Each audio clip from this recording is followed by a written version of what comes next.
জানিয়ে দিয়েছে কোম্পানিগুলো থেকে এগুলো চলবে না। জাতীয়তাবাদের নামে ব্যবসা করবেন, নিজেদেরকে দেশপ্রেমিক দেখাবেন, অথচ সীমান্ত হত্যা রোধ করতে পারবেন না, পুশিন রোধ করতে পারবেন না। বাংলাদেশের জনগণ আপনাদেরকে তাহলে ক্ষমতায় থাকার ম্যান্ডেট দেবে না। সারা বাংলাদেশে বিদ্যুৎ নাই, এই বিএনপি সরকার এবারও বাংলাদেশের মানুষের কাছে হাতে হারিকেন ধরিয়ে দিয়েছে। আজকে জ্বালানি সংকটের কারণে, গ্যাস সংকটের কারণে আমাদের বাড়িতে রান্না হচ্ছে না। এই ধরনের ব্যর্থ দুর্নীতিবাজ সরকার তারা একই সাথে জুলাই সনদের যে গণভোটের জনরায়, সেই জনরায়কে তারা অস্বীকার করে। সুতরাং আমরা তাদেরকে অনুরোধ করবো, আপনাদের ব্যর্থতার দায় নিয়ে যারা মন্ত্রী আছে সবার পদত্যাগ করা দরকার। জুলাই সনদ বাস্তবায়ন না করে বিএনপি ক্ষমতায় থাকতে পারবে না। জামাত বিএনপিকে ক্ষমতায় থাকতে দিবে না।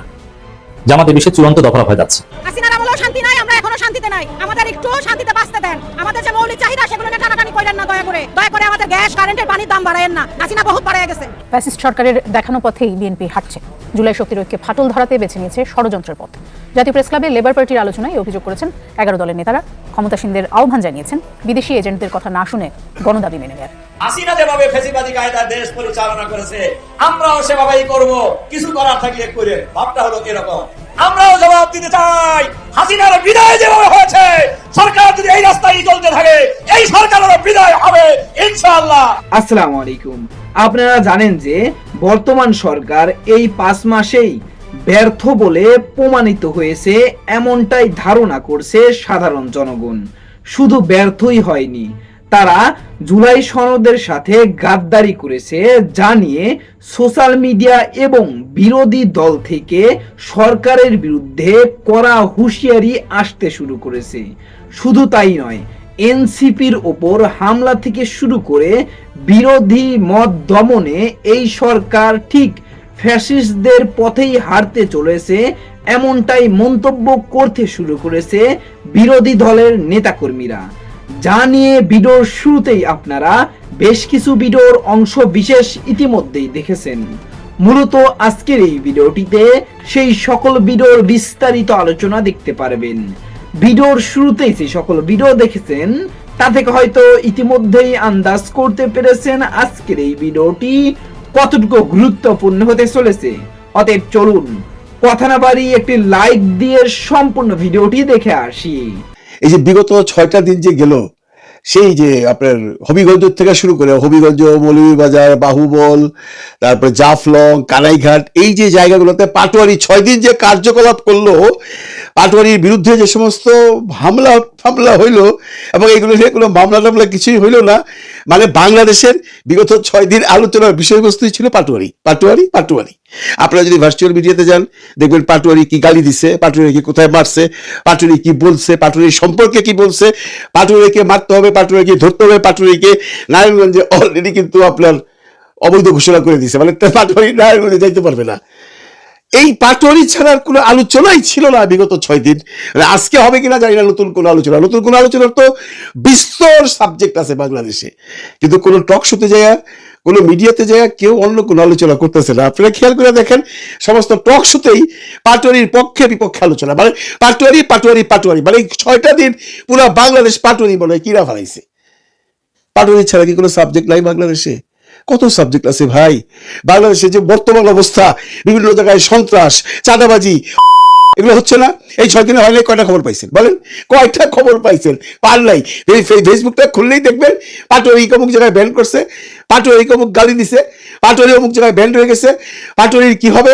আর পাটোয়ারিও তার মতোই চলতেছে। কদিন আগে বললো না না না আমি আর কোনো কথা বলবো না, তারপরে যখনই তার আবার মারলো জনতাতে, তার হাতের মধ্যে রক্ত লাগলো, সে আবার তারেক রহমান সাহেবকে চ্যালেঞ্জ দিল।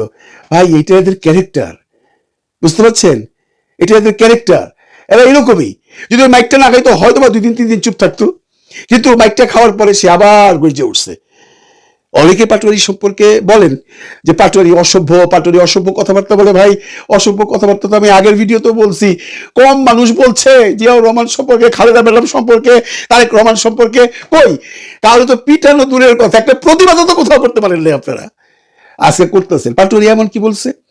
পাটোয়ারি বলছে প্রধানমন্ত্রী প্রেম করে বেড়াচ্ছে, উনি ছাতি দিয়ে বউ নিয়ে দিকে ওদিকে ঘুরে বেড়ায়। আপনারা অনেকেই বলতেছেন, এবং রাশেদও বলছে, দেখলাম যে পাটোয়ারি নাকি জাইমা রহমান সম্পর্কে কোনো কটূক্তি করছে। কিন্তু আমরা ভাই কোনোদিন জাইমা রহমান সম্পর্কে কোনো কটূক্তি পাটোয়ারির কাছ থেকে শুনি নেই। প্রধানমন্ত্রী সম্পর্কে কটূক্তি শিখে না। প্রধানমন্ত্রীকে যে ভাষায়, বর্তমান প্রধানমন্ত্রীকে যে ভাষায় অন্যান্য নেতৃবৃন্দ আওয়ামী লীগের যে ভাষায় বলছে, ওই ভাষাই তো আমি বলতে পারবো না। ওই ভাষায় পাটোয়ারি বলছে না। আসলে আপনারাই বিএনপি, ছাত্রদল, যুবদল পাটোয়ারিকে লাইমলাইটে নিয়ে এলেন, এনসিপি কে লাইমলাইটে নিয়ে এলেন। কয়েকদিন আগেই তো বলছি লাভ তো কিন্তু হয়েছে এনসিপির। আজকে দেখেন বাংলাদেশে এনসিপি হলো একমাত্র দল, জামাত ইসলামের নাম নাই। অনেকেই যদিও বলতেছেন জামাতের ভূমিকাটা কি, টকশোতে যায় দেখেন সবার মনে প্রশ্ন, জামাত এবং এনসিপি কি আলাদা হয়ে গেল? আরে না রে ভাই, আলাদা হয় নাই। এনসিপি কে দেখাচ্ছে তাদের নিজস্ব শক্তি একটা আছে, আর জামাত ইসলাম এনসিপি পিছনে আছে, এটা জামাত ইসলামও জানে, এনসিপিও জানে। দেখেন আলিফ যখন অসুস্থ হইলো, চক্ষু চলে গেল, জামাতের আমির গেছে না? কিন্তু আমাদের মাননীয় প্রধানমন্ত্রী গেছেন বা স্বরাষ্ট্রমন্ত্রী গেছেন? যান নাই তো। অথচ আমরা দেখলাম ওই মাইলস্টোন স্কুলে যে একটা তাহসিন নামে একটি ছেলের বোন মারা গেছে, সেই তাহসিনকে মাননীয় প্রধানমন্ত্রী সমবেদনা জানাচ্ছে। তাহসিনের ব্যাপারটা পাস্ট, এটা একটা অ্যাক্সিডেন্ট। কিন্তু আপনার দলের ছেলেরা একটা ইয়াং ছেলের চক্ষু নিয়ে নিল, তাকে কি আপনি সময় না পেলেও আপনার স্বরাষ্ট্রমন্ত্রী বা আপনার কোনো মন্ত্রী কেউ যা দেখতে পারতো না? এতে করে কি আপনার সম্মান কমতো? আপনার সম্মান বাড়তো। আমি বুঝি না বা আমরা কেউই বুঝি না, আপনি এতগুলো ঘটনার পর বিগত 6 দিন যখন দেশে এই বিভিন্ন জায়গায় মারামারি, হানাহানি, কাটাকাটি হচ্ছে, বিভিন্ন আলোচনা হচ্ছে, টকশোতে হোক, যে কোনো মিডিয়াতে হোক, পত্রপত্রিকায় হোক, আপনার কোনো কথা শুনি না। আপনি একদম চুপ মেরে বসে আছেন। অথচ আপনি দেশে এত সমস্যা আছে, সেইগুলো নিয়ে আলোচনা করেন। দেখেন আজকে মানুষের মধ্যে কি হাহাকার, মানুষের মধ্যে বাজারের উচ্চ মূল্যের জন্য কি ধরনের একটা মানুষের মানে চিৎকার, মানুষের আপনার প্রতি ঘৃণা বা সরকারের প্রতি একটা মানে উপেক্ষা, একটা ভিডিও দেখেন তাহলেই বুঝতে পারবেন। কিনতে আসছি ফুলকপি 120, টমেটো 160, কিভাবে কিনবো অল্প অল্প নিচ্ছি আর কি। আমরা তো লিমিটেড একটা ইনকামে আছি, সরকারি চাকরি আমাদের জন্য। আর এখন এটা 1% কষ্ট, অনেক কষ্ট সবার জন্য, অল আর ইকুয়াল সবার জন্য। দাম সাফার করতেছি আর কি। এই কয়েকটা দিন আর বেশি বাড়ছে, যখন হাত দিতে পারি না। এত দাম, যে কোনো একটা 120, 100, 160 সবজি, মুরগি এরকম, সব কিছু এরকম। মধ্যবিত্তের জন্য এটা অনেক কষ্টের। আরেকটা ভিডিও দেখাই। আজকে শুনেন 2 কোটি লোক মারা গেছে, কাপড়ের কাপড় কিনতে পারবেন না, কারণ সব জায়গায় দেখবেন কাপড়ের কাপড়ই নাই। আমার মতো লোকে বাজারে এলে আমি 1000 টাকা বাজার প্রতিদিন করতে পারবো? আমি বেতন পাইল 20,000, 22,000 টাকা। আমি একজন সাধারণ মানুষ, গ্যাসের দাম বাড়তি, তেলের দাম বাড়তি, বিদ্যুতের দাম বাড়তি, ঘর ভাড়া বাড়তি, আপনি রিক্সাটা দেবেন, রিক্সা ভাড়া বাড়তি। হ্যাঁ, শুধু পারে না আমার, এরকম রাষ্ট্রে বসবাস করি। সিন্ডিকেট সব জায়গায় সিন্ডিকেট। মানুষের ক্ষোভ দেখছেন, মানুষের ক্ষোভ দেখছেন, এগুলো তো সব আপনার উপরে যায় পড়বে। এই যে সিন্ডিকেট বলতেছে, আপনার মন্ত্রী পরিষদ কি করতেছে? বাণিজ্য মন্ত্রী কোথায়? এই যে দেশে এত সমস্যা, এগুলো তো সলভের কোনো নাম নাই। আমরা সবাই পড়ে আছি নাসিরউদ্দিন। 6টা দিন হয়ে গেছে, এখন নাসিরউদ্দিনকে ক্ষান্ত করেন, নাসিরউদ্দিনের আলোচনা বাদ দেন, বাদ দিয়া এখন দেশের দিকে একটু তাকান। হ্যাঁ, এই যে মানুষের ক্ষোভ, বাজারে আগুনের মতো দাম সমস্ত জিনিসপত্রের, কেউ সবজি কিনা খাইতে পারতেছে না, এই দায়িত্ব তো আপনার, এই দায়িত্ব তো আপনাকেই নিতে হবে। এছাড়া দেখেন কত ঘটনা দেশে ঘটতেছে, আমি সেইগুলো বাদই দিলাম। এর জমি দখল করতেছে, এইখানে চান্দা নিতেছে, এইখানে এরে মারতেছে, এইখানে ধরতেছে, বাদ দিলাম। এগুলা হয়তোবা আপনার কিছু করার নাই, কারণ আপনার মাননীয় স্বরাষ্ট্রমন্ত্রী তো আপনার চেয়ে বেশি চুপ হয়ে গেছে এই ঘটনার পরে। আপনারা সবাই আছেন নাসিরউদ্দিন এনসিপি, বলেন না গুল্লি নাসিরউদ্দিন এনসিপির, দেশটার দিকে একটু তাকান না। এই যে মানুষের ক্ষোভ দেখলেন, তারপরে দেখেন একটা মহল বলতেছে যে এই যে ঘটনা নাসিরউদ্দিনকে নিয়ে যেটা হচ্ছে, এটা একমাত্র ফরহাদ হোসেন আজাদের সেই কেলেঙ্কারিকে চাপা দেওয়ার জন্য, আজাদের এই কেলেঙ্কারিকে চাপা দেওয়ার জন্য এনসিপির ছেলেপেলেকে মারবে যুবদলের ছেলেরা। আমি বিশ্বাস করি না, কিন্তু একটা মহল বলতেছে যে না হলে দেখেন যখন গাজী নজরুল ইসলাম ধরা পড়লো তখন পরপর 2 দিন এইটা নিয়ে আলোচনা ছিল, অন্য কোনো বিষয়ে আলোচনা ছিল না, কারণ জামাতের একজন ধরা পড়ছে। অথচ জামাত 24 ঘন্টার মধ্যে ডিসিশন নিয়ে তাকে বের করে দিয়েছে। এখন সবাই তাকায় আছিল আপনার দিকে যে আপনি কি করবেন। আপনি কি ফরহাদ হোসেন আজাদকে বহিষ্কার করবেন, তার এমপিত্ব কেড়ে নেবেন, নাকি তার মন্ত্রিত্ব কেড়ে নেবেন? এই আলোচনাটার জন্য মানুষ যখন অপেক্ষা করতেছে, সেই দিনই ঘটছে হবিগঞ্জের ঘটনা। মানুষ তো 2 দিয়ে 4 মিলায়। অনেকেই বলতেছে ওই ঘটনাকে চাপা দেওয়ার জন্য এই ঘটনাটা সামনে নিয়ে আসছি, এবং এই 6 দিন যাবৎ এইটাই চলছে। ফরহাদ হোসেন আজাদের কথা সবাই ভুলে গেছি। মানুষ কিন্তু ভুলে নেই মাননীয় প্রধানমন্ত্রী, মানুষ অপেক্ষায় আছে। এই নাসিরউদ্দিন পাটোয়ারির এই যে ঝামেলাটা, এইটা যখন শেষ হবে তখন শুরু হবে ফরহাদ হোসেন আজাদের আলোচনা। জানি না এর মধ্যে নতুন কিছু আসতে পারে। দেখেন অলরেডি আজকে অনেকগুলো খবর বাজারে সয়লাভ হয়েছে, যেমন মিরপুরে এক জায়গায় বোমার সাদৃশ্য জিনিস পাওয়া গেছে, বোমা। এই বোমার আতঙ্কেও তো মানুষকে মরতে হবে মাননীয় প্রধানমন্ত্রী। অমুক জায়গায় বোমা পাওয়া যাচ্ছে, অমুক জায়গায় বোমার সাদৃশ্য জিনিস পাওয়া যাচ্ছে, কে করতেছে, কারা করতেছে, কারা করতেছে? এগুলো ধরার দায়িত্ব তো আপনার মন্ত্রী পরিষদের, আপনার আইন শৃঙ্খলা রক্ষাকারী বাহিনীর। তারা করতেছে, খালি নিউজই দেখতেছি। তারপরে দেখলাম আজকে পুলিশ থেকে বলা হয়েছে কি, যে পুলিশের যে যানবাহন আছে, বাহনদের উপর হামলা করতে পারে, কে বা কারা কিছু বলে নেই। এটা তো আতঙ্ক করে দেয় মানুষকে। আমরা তো ভয় পাই যে এটা কোন ধরনের আলোচনা, যে পুলিশই বলতেছে যে আমাদের যানবাহনে হামলা হবে বা হামলা হইতে পারে, এর জন্য পুলিশের বাহনকে বলা হয়েছে তোমরা কেউ যানবাহন ছাইয়া যাবে না, একজনের যানবাহন আরেকজনের কাছে দিবে না, সবসময় চক্ষু খুলে রাখবা। এগুলো যখন বাজারে আসে তখন কি মানুষ একটু হলেও ঘাবড়ায় না? যে একেতে চলতেছে দেশে পাটওয়ারির সপ্তাহ, পাটওয়ারির সপ্তাহ শেষ হওয়ার পরে কি আমরা এগুলো নিয়ে পড়বো, নাকি পাটওয়ারির সপ্তাহের পরে আমরা যে সে আজাদ সাহেবের কথা শুনবো, নাকি দ্রব্যমূল্যের কথা শুনবো, নাকি এই যে এখানে বোমা ফালতেছে, এইখানে এইটা হইতেছে, এই যে যানবাহনের উপরে একটা হইতে পারে, এগুলো শুনবো? দেশে অনেক প্রবলেম। মাননীয় প্রধানমন্ত্রী, আপনি একটু জেগে উঠুন। আপনি আপনার যে স্টাইলে চলছেন, European style, that is appreciable. আপনি খুব সাধারণ জীবনযাপন করছেন, আপনি সাধারণ সাধারণ কাজ করে মানুষের মনের মধ্যে ঢুকে যাচ্ছেন, কিন্তু আসল কাজ তো কিছু হচ্ছে না। এই যে ঝামেলাটা করছে, আপনি যদি একবার শুধু আপনার ছেলেপেলেকে বলে দেন, এই ওরা এমন কি বলছে, বলতে তো আমি স্বাধীনতা দিয়ে দিছি, কারোর গায়ে হাত দিবা না, বন্ধ হয়ে যায়, কিন্তু আপনি বলেন নাই বা আপনাকে বলতে দেওয়া হয় নাই। আপনার যারা আশেপাশে আছে তারা চাইছে এটাকে মানে জীবিত করে রাখতে। এটাকে জীবিত করে রাখলে কি রেজাল্ট হবে জানেন? এই যে গতকালকে দেখলাম ইশরাক সাহেব বিরাট এক মিছিল করছে, এখন বিয়ে করবে, এনসিপি করবে, জামাত তো এখনো মাঠে নামেই নাই। জামাত যখন নামবে তখন কি সামলাতে পারবেন? জামাত নামবে না, জামাত এই মুহূর্তে নামবে না। জামাত ইসলাম এই মুহূর্তে এনসিপির শক্তি দেখছে। এনসিপির শক্তি অনেক। মাননীয় প্রধানমন্ত্রী, আপনার নজরে আসছে কিনা জানি না, আপনাকে আমি কিছু ছবি দেখাই। এই যখন পাটোয়ারিকে নিয়ে এত কিছু হচ্ছে, তখন পাটোয়ারি যে জনসভাগুলো করতেছে সিলেটের বিভিন্ন জায়গায়, এর ছবিগুলো দেখেন। এই এত মানুষ, এখানে কি সব জামাতের মানুষ? জামাতের তো কোনো লোকজন নাই।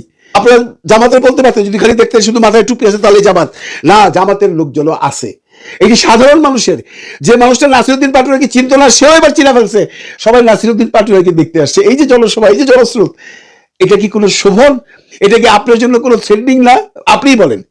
একটা মানে মানে গ্রামাঞ্চল জাফলং একটা ছোট্ট জায়গা, আমি ওখানে অনেকবার গেছি বন্ধুরা, ছোট্ট একটা জায়গা। জাফলংয়ে কি পরিমাণ লোক হয়েছে দেখেন, কালাইঘাটে কি পরিমাণ লোক হয়েছে দেখেন। এগুলো তো আপনাকে বিবেচনা আনতে হবে, যে হঠাৎ করে নাসিরউদ্দিন পাটোয়ারিকে যে আমরা উঠাই দিলাম, আপনার পোলাপান যদি তার গায়ে হাত না দিত তাহলে কিন্তু এগুলো কিছু হইতো না।